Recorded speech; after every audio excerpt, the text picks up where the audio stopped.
भारत के लिए दो राजधानियां होनी चाहिए, ये विचार सबसे पहले आजाद भारत के इस डिस्कोर्स में लाने वाले व्यक्ति थे डॉक्टर भीमराव अंबेडकर जी।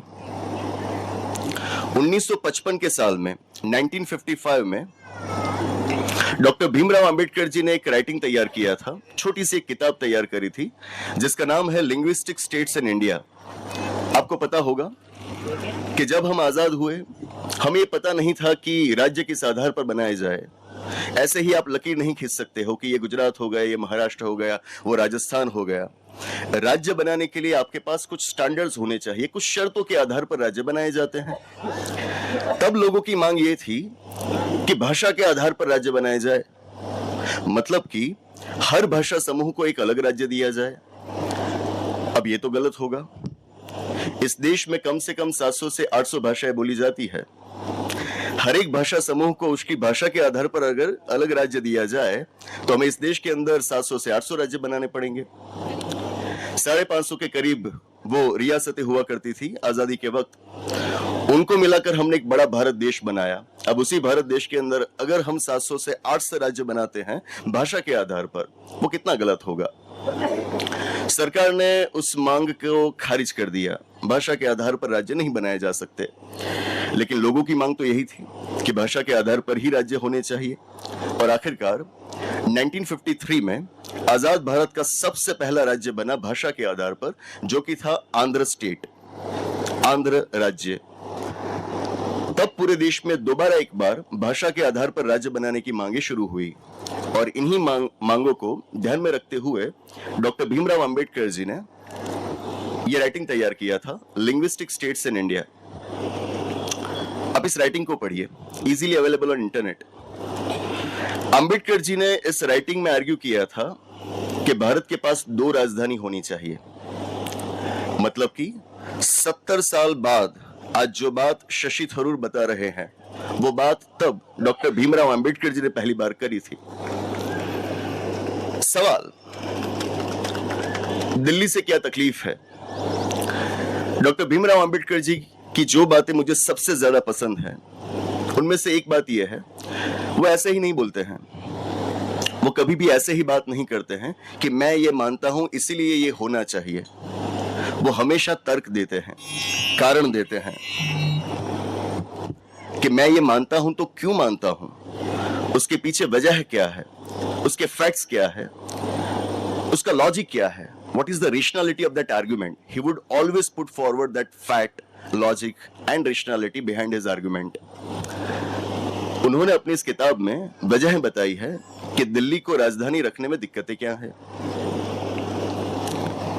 मैंने जब सबसे पहली बार इस किताब को पढ़ा मैं हैरान था कि कोई इंसान 1950 के दशक में ये सब चीजें कैसे सोच सकता है और ये चीजें हमारे सामने क्यों नहीं लाई गई।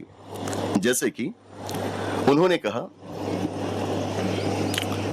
अब दिल्ली का लोकेशन देखिए, दिल्ली बिल्कुल नजदीक है पाकिस्तान से, बिल्कुल नजदीक है पाकिस्तान से। पाकिस्तान जो हमारा ही भाई था अलग हुआ, अलग कैसे हुआ? पार्टीशन से हुआ और फिर वो हमारा दुश्मन बन गया। आज भी वो हमारा दुश्मन है। अंबेडकर जी ने बताया कि पाकिस्तान आज आपका सबसे बड़ा दुश्मन है। अगर कल चलकर भारत और पाकिस्तान के बीच लड़ाई होती है, युद्ध होता है, पाकिस्तान आप पर हमला करना चाहता है, उसके लिए दिल्ली पर हमला करना बिल्कुल आसान होगा, बस एक बम फेंकने की देरी है।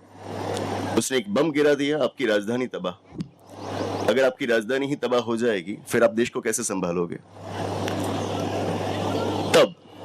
तब चीन के साथ हमारे रिश्ते अच्छे थे, लेकिन चीन के रवैये को देखकर तब अंबेडकर जी ने इसी किताब में बताया था कि मुझे लगता है अभी चाइना के साथ हमारे रिश्ते अच्छे हैं, जरूरी नहीं है कि आने वाले 10-15 सालों में भी रिश्ते इतने अच्छे हो सकता है कि रिश्ते बिगड़े और चीन भी हमारा दुश्मन बन जाए, जो इवेंचुअली बना। आपको पता ही होगा 1962 में चीन ने हम पर आक्रमण किया था। वो भविष्यवेत्ता नहीं थे, फिर भी चीजों को वो पढ़ सकते थे, समझ सकते थे। उन्होंने बताया कि चीन के साथ हमारा युद्ध हो सकता है और वहां पर भी यही मुद्दा आएगा। अगर चीन हम पर आक्रमण करना चाहता है वो इजीली दिल्ली पर बम गिरा सकता है। इसीलिए जरूरी है कि दिल्ली में राजधानी ना हो, अगर है तो दुश्मन देशों को बहुत ही फायदा मिलेगा। एक और चीज उन्होंने कहा कि भारत के अंदर दो भारत बसते हैं, एक है उत्तर भारत नॉर्थ इंडिया और दूसरा है दक्षिण भारत साउथ इंडिया। हमें भी ये मानना होगा, though we claim to be one India, there are two Indias within one India, one is North India, the other is South India. आज हम गुजरात में हैं, गुजरात से आगे महाराष्ट्र जाए, राजस्थान जाए, लगता है कि संस्कृति हमारे जैसी ही है, लेकिन जैसे ही जाते हैं Karnataka, Tamil Nadu, Kerala, it sounds that it is like a cultural shock. Not a single word of the language we can understand. एक शब्द भी समझ में नहीं आता है। तो it is reality कि भारत के अंदर दो भारत बसते हैं।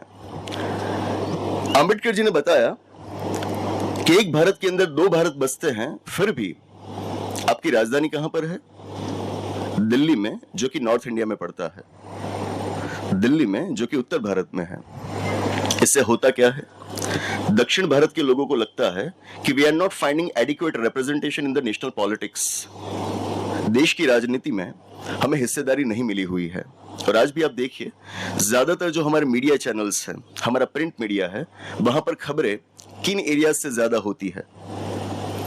गुजरात से होती है, राजस्थान से होती है, महाराष्ट्र से होती है, उत्तर प्रदेश से होती है, बिहार से होती है, मध्य प्रदेश से होती है, Tamil Nadu, Kerala, Telangana etcetera, they are sidelined, that's the fact. इसीलिए अंबेडकर जी ने कहा कि आपके पास भले ही आप दिल्ली को चालू रखिए, एक और राजधानी होनी चाहिए जो कहां पर हो? साउथ इंडिया में, जिससे उनको भी लगे कि हमारा भी रिप्रेजेंटेशन सिक्योर हो रहा है। एक और आर्गुमेंट अंबेडकर जी ने बताया, दिल्ली हमारी राजधानी है, लेकिन सोचिए, क्या सभी के लिए, देश के सभी नागरिकों के लिए दिल्ली पहुंचना इतना आसान है? नहीं। कोई व्यक्ति अगर केरला में बैठा है, कन्याकुमारी में बैठा है, उसके लिए दिल्ली कितना दूर होगा? और उसकी बात छोड़िए, आप गुजरातियों की बात करिए, हम भी बोलते हैं कि दिल्ली अभी दूर है। नॉर्थ ईस्ट के लोगों के लिए आप सोचिए, कोई असम में बैठा है, उसको अगर दिल्ली पहुंचना है, उसको 2 दिन लगेंगे। हाँ? तो क्या आपकी राजधानी इतनी दूर होनी चाहिए? Obviously no. राजधानी ऐसी जगह पर होनी चाहिए कि जहां पर सभी लोग आसानी से पहुंच सके। That was his argument.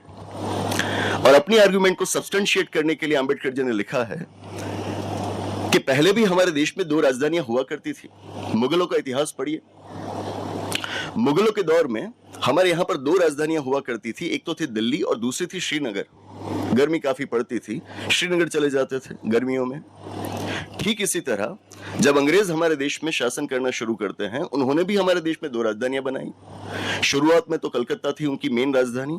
आपको पता होगा कि 1911 में कलकत्ता से उसको लाया गया दिल्ली में, और दूसरी एक राजधानी बनाई गई, वो थी शिमला में। गर्मी उनको रास नहीं आएगी, तो जब भी समर होगा तो वो चले जाएंगे शिमला। तो अंबेडकर जी ये बताते हैं कि हमारे देश में पहले से 2 राजधानियां रही हैं, और आज ये वक्त है कि हमें 2 राजधानियां बनानी चाहिए। अगर आपको पता हो, 2018 में कर्नाटका राज्य से भी एक डिमांड आई थी कि दिल्ली के अलावा भारत के अंदर एक और राजधानी बनानी चाहिए। ठीक है, दिल्ली के अलावा एक और राजधानी होनी चाहिए। कहां पर? कौन से शहर में? यह भी हो सकता है ना कि कोई व्यक्ति कहे कि 2 राजधानियां होनी चाहिए, लेकिन ये ना बताए कि दूसरी राजधानी कहां पर होनी चाहिए। ऐसे व्यक्ति अंबेडकर जी नहीं थे। वो सभी चीजों को लिखकर आपको बताते थे, आर्गुमेंट्स के साथ बताते थे। अंबेडकर जी ने अपनी इस किताब लिंग्विस्टिक स्टेट्स इन इंडिया में बताया है, दिल्ली के अलावा दूसरी राजधानी होनी चाहिए हैदराबाद में। दिल्ली के अलावा दूसरी राजधानी होनी चाहिए हैदराबाद में। अब सवाल होगा कि हैदराबाद में क्यों? उन्होंने कहा, अब देखिए, हैदराबाद उस लोकेशन पर है जहां पाकिस्तान और चाइना के लिए पहुंचना मुश्किल हो जाएगा। अगर लैंड रूट से उसको पहुंचना है तो हैदराबाद तक पहुंचना उनके लिए काफी मुश्किल हो जाएगा। दिल्ली तो बिल्कुल बगल में पड़ा है, हैदराबाद काफी दूर है। दूसरी एक चीज, डिफेंस के पर्पज से वो काफी इंपॉर्टेंट माना जाएगा। दूसरी एक चीज, दिल्ली ज्यादातर शहरों के लिए, ज्यादातर इलाकों के लिए दूर है। अगर हैदराबाद को हम देखें तो देश के ज्यादातर शहरों से वो नजदीक है, मतलब कि equi distance from all the cities, एक समान अंतर पर वो लोकेटेड है। दैट थिंग हैदराबाद पहले से काफी एक प्रॉस्परस सिटी रहा है, और अगर हैदराबाद के अंदर आपने राजधानी बनाई ना, तो साउथ इंडिया के लोगों को लगेगा राजधानी हमारे करीब है, हमारे पास है। ये थे डॉक्टर भीमराव अंबेडकर जी। जब हम जय भीम के नारे लगाते हैं तो क्या उस जय भीम में इस भीम के बारे में जानते हैं जिस भीम ने इस भारत राष्ट्र के लिए, इस भारत देश के लिए 2 राजधानी बनाने का सुझाव दिया था? ये हमने नहीं माना, अभी तक नहीं माने हैं। और यही वो वजह है कि नॉर्थ इंडिया और साउथ इंडिया के बीच लगातार दूरियां बढ़ रही है, लगातार दूरियां बढ़ रही है। अभी हम देख रहे हैं तमिलनाडु में क्या हो रहा है।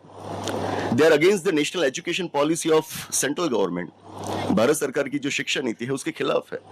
उनको ये लगता है कि उस शिक्षा नीति की मदद से भारत सरकार उन पर हिंदी भाषा थोपना चाहती है, वो तमिल को प्रिजर्व करना चाहते हैं। ये हमें दिखा रहा है कि still the goal of making a nation out of us is unfinished.